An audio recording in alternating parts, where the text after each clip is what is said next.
నీ మీద ఇరిగిపోయింది. ఇప్పుడు నువ్వు వచ్చి ఈ బాధ చెప్తా అంటే నేనేం చేస్తా చెప్పు. సరే రాజు, నువ్వు నా కోసం ఏం చేయకున్నా మంచిదే, కానీ ఈ దొరకెళ్ళి గండం గట్టెక్కేటట్టు చూడు రాజు ప్లీజ్. తర్వాత నేను ఏడికి పోను, ఇంట్లోనే జత్తా.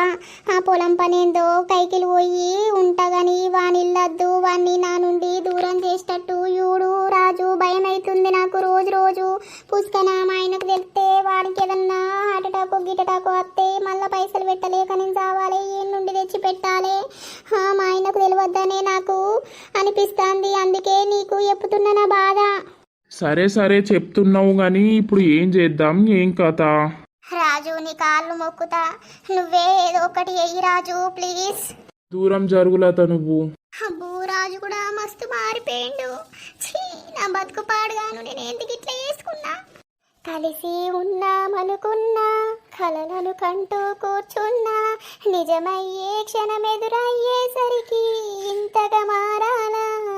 నీలోనే జీవిస్తున్నా, నీతోటే జీవితం అనుకున్నా, బదులుగా మిగిలిన బాధల భారం మోస్తూ బ్రతకాలా. ఇరువురు కన్నా ఈ కథలో చేరి ఒకరైనా ఈ కథలు నేరం చేసిందెవరు అంటూ అడిగితే ప్రశ్నే మిగలాలా. లత, రాజు నువ్వు ఫస్ట్ ఏడు పాపులత. ఏడవకు, ఇక నిన్ను ప్రేమించిన కర్మానికి ఇదొక్కటి నీకోసం చేస్తా. సారీ రాజు, నిన్ను అన్ని రకాలుగా నేను బాధ పెట్టినా, ఇప్పుడు ఆఖరికి నా మీద నీకు మనసు లేనట్టుగా కూడా చేసుకున్నది నేనే. రేపు సాయంత్రం రమను తీసుకొస్తాం. రేపు సాయంత్రం దాకా నువ్వు రేపు వాని ఇంటికి పోకు, అర్థమవుతుందా? వాడు ఫోన్ చేసినా కూడా స్విచ్ ఆఫ్ పెట్టు, వాని ఇంటికి పోకు.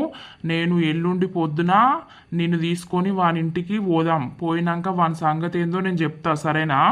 సరే రాజు, వాడి ఇంటికి వస్తే మరి వాడు ఇంటికి వచ్చినప్పుడు నువ్వుంటే ఏదో ఒకటి చెప్పు, లేకపోతే మీ ఆయన కన్నా చెప్పు, జ్వరం వచ్చింది వస్తలేదని చెప్పుమని చెప్పు, సరేనా? రేపు రమను సాయంత్రం ఇంటికి తీసుకొస్తాం. తీసుకొచ్చినాక ఎల్లుండి పొద్దున పోదాం. వాని సంగతి ఏం తెగుతా, ఇక వాడు నీ జోలికి రాకుండా నేను చేస్తా, నా బాధ్యత అది, సరేనా?